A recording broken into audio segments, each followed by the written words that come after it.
A fire broke out on a DuBois area chicken farm this morning. More on what happened there. Plus, the city of Jasper is celebrating a successful year of economic development.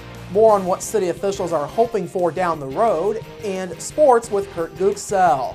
All of that and much more is up next here on the 18 WJTS News.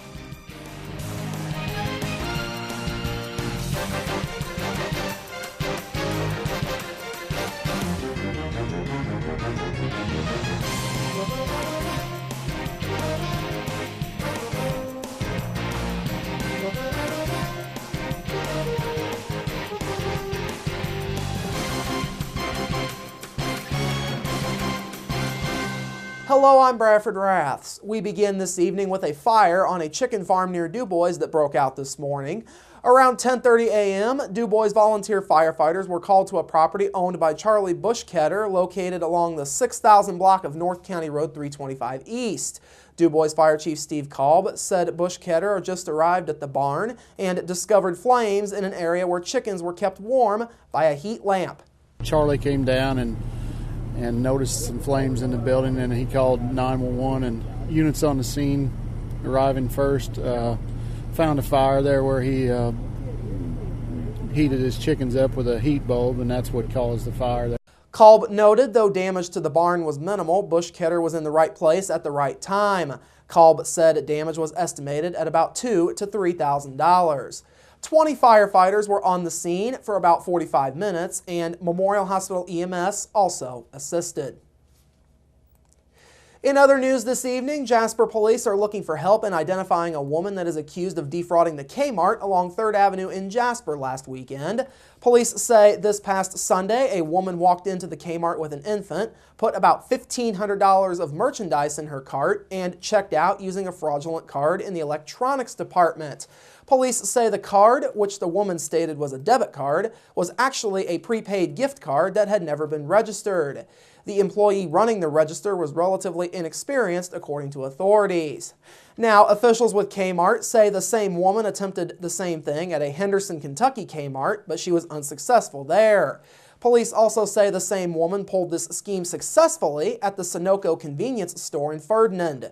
Officials have not revealed the amount of loss in that particular incident. Police say they are looking for a 5-foot, 6-inch tall white female with brown hair, weighing about 200 pounds.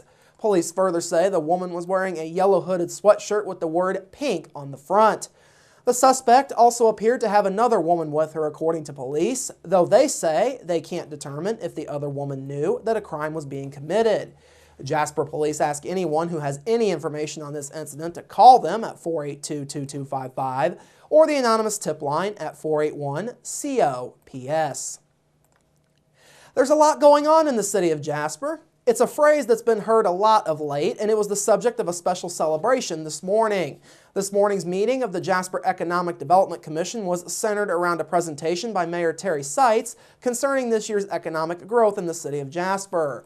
In front of a packed house in the Jasper Council chambers, Seitz pointed to the downtown riverfront master plan, the country club development, and potential development for the former Jasper cabinet buildings, among other examples, as cause for celebration this year and as opportunities for development next year and beyond.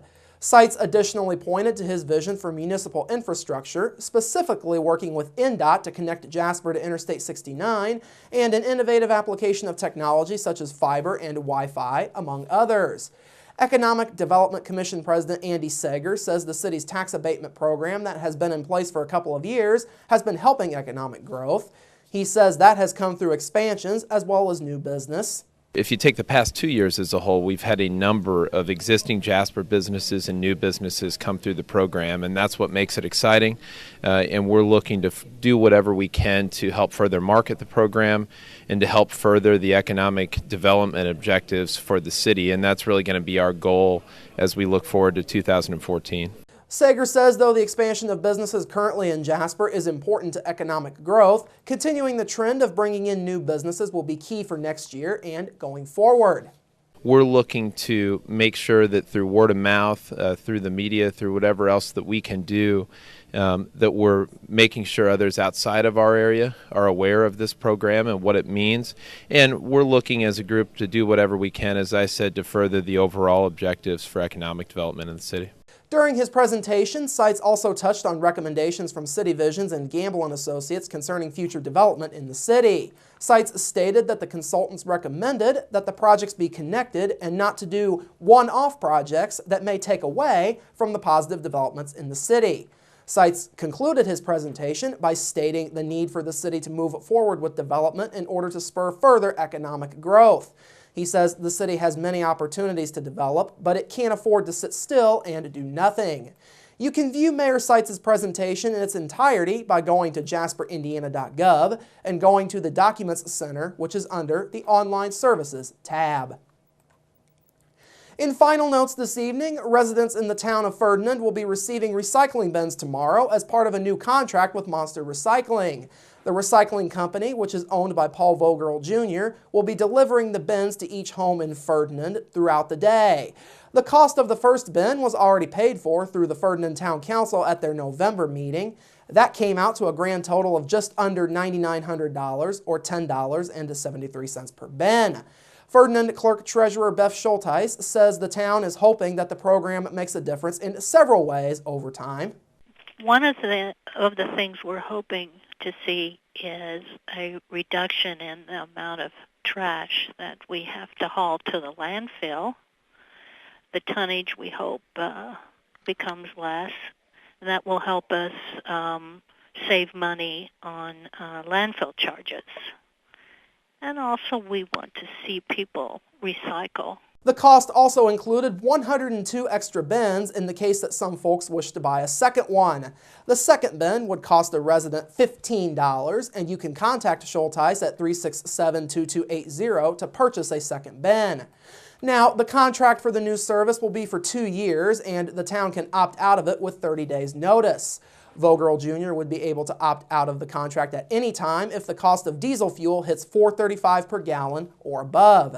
The first day for pickup with the new program is scheduled for this upcoming Monday, December the 16th. Coming up after the break, your local forecast, sports with Kurt Guxell, and Inform featuring Rita Douthit and Christine Golden with the Jasper and Du Bois County Libraries. That's all up next here on the 18 WJTS News. Local people watching local people.